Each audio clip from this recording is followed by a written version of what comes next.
tambalang kumikinang. Coliala and Diego Bandido. Ang kwento.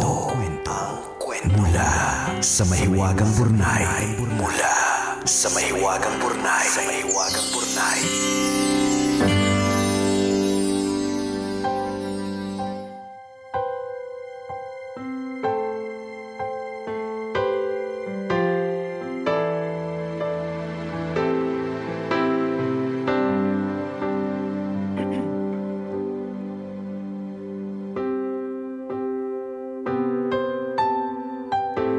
Dear kumikinang na tambalang ni Coliala at Diego Bandido. Itago niyo na lang ako sa pangalang Gio, 30 years old at isang systems analyst dito sa BGC. Sumulat ako sa inyo para mag-share ng pinagdadaanan ko sa pag-ibig. Naway magsilbing paalala din sa mga kapwa ko tagapakinig na sa mundong puno ng tukso, piliing maging tapat. Ganito po kasi, 3 taon na kami ng girlfriend ko nang bigla siyang manlamig. Kaya pala, dahil nagkakadevelopan na sila ng katrabaho niya. Masakit kasi yung buong opisina nila full support sa nabuong love team nila kahit alam naman nilang lahat na may boyfriend siya. Gets ko naman na masaya sila sa isa't isa. Ang hindi ko maintindihan, bakit napakayabang pa ng bagong syota ng ex ko? Para bang proud na proud siya na nang agaw siya ng girlfriend ng may girlfriend. Siguro, hindi naman kasi niya maintindihan yung nararamdaman ko. Hanggang hindi nangyayari sa kanya yung ginawa niya sa akin. Hindi niya mararamdaman yon hanggang hindi siya niloloko at iniiwan sa ere habang halos masiraan siya ng ulo kakaisip kung saan siya nagkamali o kung saan siya nagkulang. He will not know how I felt hanggat hindi niya nararanasang umiyak habang taimtim na nagdarasal na sana mawala na yung sakit. Taon din ang binilang bago ko sila napatawad. Hindi sila nag-apologize sa ginawa nila, pero I chose to forgive. Para sa katahimikan ng isip at kapayapaan ng puso ko. Unti-unti naka-move on ako hanggang isang araw, tuluyan nang nawala ang galit ko sa kanila. Recently nabalitaan ko na naka-confine sa ospital yung ipinalit sa akin ng ex ko dahil sa chronic kidney disease. Tapos yung ex ko, nanganak na pero may disability yung baby. Sunod-sunod yung kamalasan nila sa buhay kaya naisipan nilang mag-reach out sa akin at humingi ng tawad. Baka daw kasi kinakarma sila. Sabi ko hindi naman kayang mag-wish ng masama sa kapwa. At isa pa, matagal ko na silang pinatawad. Lately napansin ko na lagi silang naka-view sa stories ko. Madalas din silang mag-like sa mga posts ko. Hindi ko naman kasi blinak at ngayon na maayos na ang lagay ko, gusto ko makita nila na na-survive ko ang pananakit nila. Nabigo sila, nawasakin ako. Minsan talaga, nababaliktad ang sitwasyon natin sa buhay. Kaya naman, huwag tayong matuwa sa sakit at pagdurusa ng iba, lalo na kung tayo mismo ang dahilan ng pagkawasak ng puso nila. Nakikita ng Diyos ang lahat. Saksi siya sa hindi maubos-ubos nating luha at sa sakit na pilit nating kinikimkim. Kaya lagi nating pipiliin na maging mabuti sa kapwa. Salamat po sa pagbasa ng sulat ko. Ang inyong kumikinang na tagapakinig, Gio.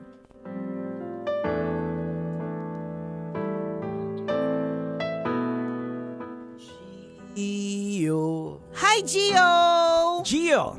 I'm sure hindi, sinabi mo naman dito sa kwento ng Mahiwagang Burnay na hindi ka nag-wish ng anything bad against them. Siguro talaga, may mga tao talagang pag guilty sila, lumalapit sila o kaya sila na mismo yung nagpaparamdam kasi alam nilang guilty sila. Tama. Pag may kasalanan ka, alam mo yan eh. May usapan kami na ganyan ni Diego recently na kinikwento niya na yung isang may kasalanan sa kanya. At yung taong din yun na may kasalanan din sa akin, recently din sinabi niya na nag-sorry siya. Sabi ko, bakit ka nagsusorry? Kasi feeling ko ganyan-ganyan. Sabi ko sa kanya, baka guilty ka lang. Baka guilty ka lang. Totoo, kasi bakit diba? ka hihingi ng sorry kung wala ka namang kasalanan? Correct, diba? Diba?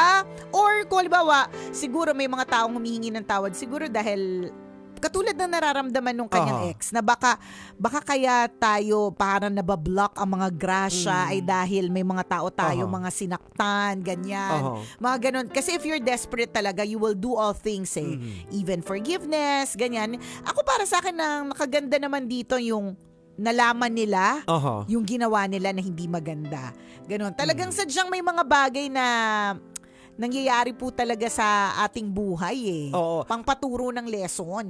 Alam nyo mga kabisyo, yung kasalanan na nagagawa natin, since nabanggit din kanina ni Gio, yung Panginoon, yung God, hindi po siya simpleng basta, halimbawa, si Nicole Yala, ginawan mo ng hindi maganda.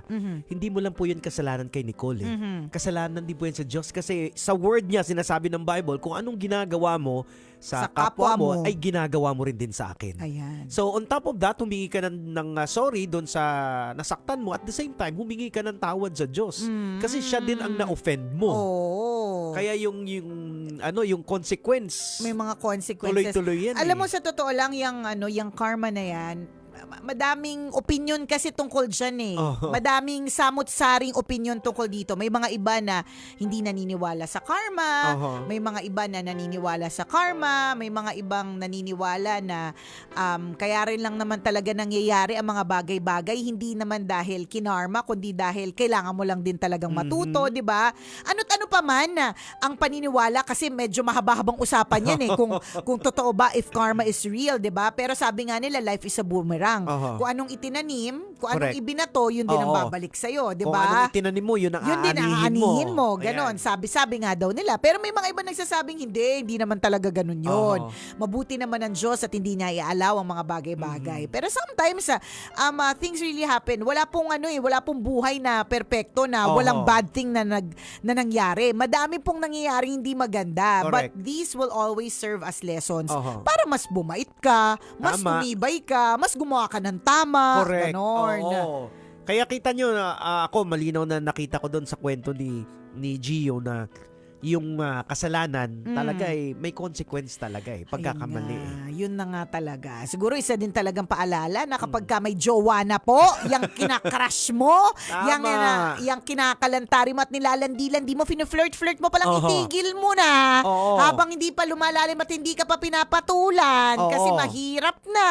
Ayan. At mahulog sa kasalanan. For you, Gio, paalala lang din reminder lang din, brother, kapatid ayaw natin na itong nangyari doon sa ex mo at saka sa naging partner niya ay magkaroon ka ng buti nga sila. Wag hindi siya magandang feeling pag kahit ganyan. Sino. Tsaka sinabi niya naman na hindi na niya naman nag-wish ng ill against them. Kaya lang siguro in a way, tama din naman si Diego sa reminder kasi dun sa first part nung kwento, sinabi ni Gio na hindi naman nila malalaman yung sakit hanggat hindi nila talaga naranasan. So yan. yung So in a way, na nakwento mo dito, pinaabot mo pa dito, pwedeng isettle mo na within yourself na okay na ako na ikwento mo pa. So sana lang, hindi namin sinasabing gano'n So kasi medyo may konting danger Baka pasukan ka ng alam mo na ng may sungay. May sungay at may buntot tas umuusok-usok, 'di ba? Mahirap na. Tapos maisip mo na, buti nga sa kanila karma kasi nila yan. Hindi talagang sadyang others may believe that it's karma, others may believe that it's not.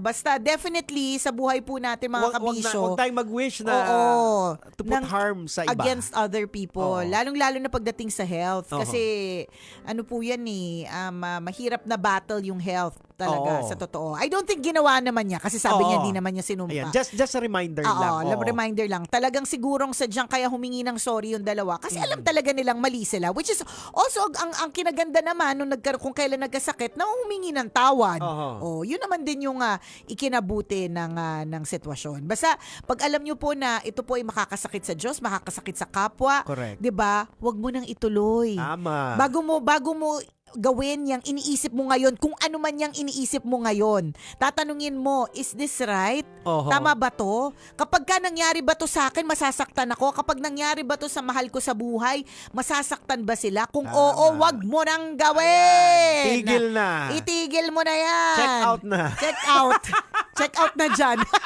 Wag nang ituloy, di ba? Oh. Shoutout natin lahat ng mga kabisya natin na taimtim na nag-iisip. Sabi ng isa nating kaopisina, nakasakay daw siya sa isang grab car at taimtim daw na nakikinig. Sobrang seryoso yung mamang tsuper. Ayan.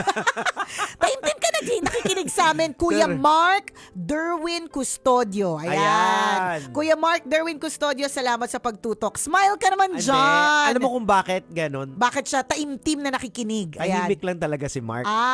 Sa bagay, ilang beses na pong napatunayan na si Mark ay tahimik lang. Tingnan mo, di ba? Taimtim na Taimtim na nakikinig. nakikinig sa atin, di ba?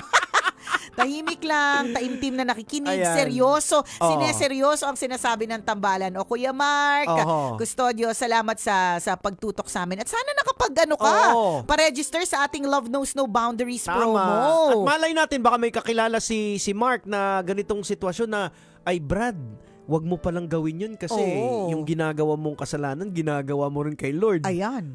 O, di ba? Actually, sinasabi sa Bible, in-encourage na huwag tayo mag-revenge kasi I, the Lord, siya yung magre-revenge para sa atin. Yan. Oo. Siya na ang kumbaga parang desal Siya na mo. yung maniningil. Oo, Oo. idesal mo na Pagpaubaya. maka-move on ka, maka-move forward ka, and then ipaubaya mo na kay Oo, Lord. kasi Ganon. alam ni Lord kung anong tama. Kung anong nararapat. Oo, anong nararapat. Tayo kasi mga feeling nating nararapat, hindi talaga eh. Oo. Nag-assume lang tayo na nararapat, pero sa Oo. totoo lang, hindi talaga. Oo, kasi si Lord, imaginein mo alam niya yung past, alam niya yung present. So Yes. nakikita niya yung totality Correct. ng lahat-lahat. Tayo hindi. O, kaya- Isang part lang yung nakikita natin. Oo. Basta ang nararapat maghatid saya concert ka. Tama. Sa darating na Saturday, May 30, libreng concert! Alas 6 po ng gabi, magkita-kita tayo dyan sa Southville 3, covered court po sa may Poblacion, Muntinlupa. Kita-kits! Oo, siyempre, makakasama ba natin? Sino-sino ba? Breezy Boys. At siyempre, Republican. MUB Band. Jojo Mendres. Maharlika Hood. At siyempre, mamimigay din tayo ng mga appliances. Correct. Chance to win Gold Vine Rice. Chance Oo. to win Astron Appliances. At hindi lang yan, cellphone. Oy! May pakash pa daw si Boss Jojo. Oh, eh. yun, Jojo. Mabuting tao kami, ha? Balita ko, sinasampal mo ng 1,000 yung mga mabubuting tao. Oo. Ayan, kaya nararapat na magkita-kits tayo at ilagay na sa kalendar. Mga taga-Poblacion, Muntinlupa, kita-kits on Ayan. Saturday, At Southville 3 covered Siyempre, court. kahit hindi ka taga Muntinlupa, Pwede ka naman oo, pumunta. pwede ka naman Dahil eh. yung mga paborito mong Love Radio DJs, kompleto po kami Ayan, dyan. magpa-picture-picture po tayo Ayan, doon. banding-banding. O kung trip po ninyo, eto kung trip po ninyong gumawa ng content Ayun. with Love Radio DJ, Pwede. wala pong problema. Correct. Wag O, lang yun yung hindi kakain natin- ng apoy, ha? Di ba? Pero kung naisip nyo, pwede po ba tayo mag-TikTok? Ayan, oo. Basta madali lang, go! Ayan, Basta oo. Kalabitin nyo po kami. Oo, basta hindi buwis buhay, may konting kaldag at kembot, go. Oo. Pasok kami dyan. I-collab nyo po kami. Yun po hindi pa natin nagagawa, Oo, no? Sige pwede. po, in-encourage sa amin kayo pag nakita nyo si Nicole sa labas mamaya. Correct, collab, go. Oh, collab, Nicole, collab ka Sige, agad. go. Basta madali at kaya at hindi magugulo yung buhok ko, go. Oo. Okay, kita-kits po tayo mga kabisyo, ha? Ayan. O, ingat po kayo. Salamat, Gio, for Gio, sharing your salamat. story with us. Sana okay na okay ka na. Correct. Ito pa rin po ang tambalang kumikinang. Muli akong kumikinang ulo, Diego Bandido. At akong kumikinang ina mo, Nicole Liala. Kailangan pa bang i-memorize yan? Basic! Ayan, Gio, salamat. Yun. Happy holidays daw. Oo nga. Holiday nga. Oo, Dahil holiday holiday, huwag tayo. na natin ding tagalan yung Oo, pagpapagod. O Yan. siya. Salamat ng marami. Salamat. Bye. Bye everyone. Enjoy your holiday.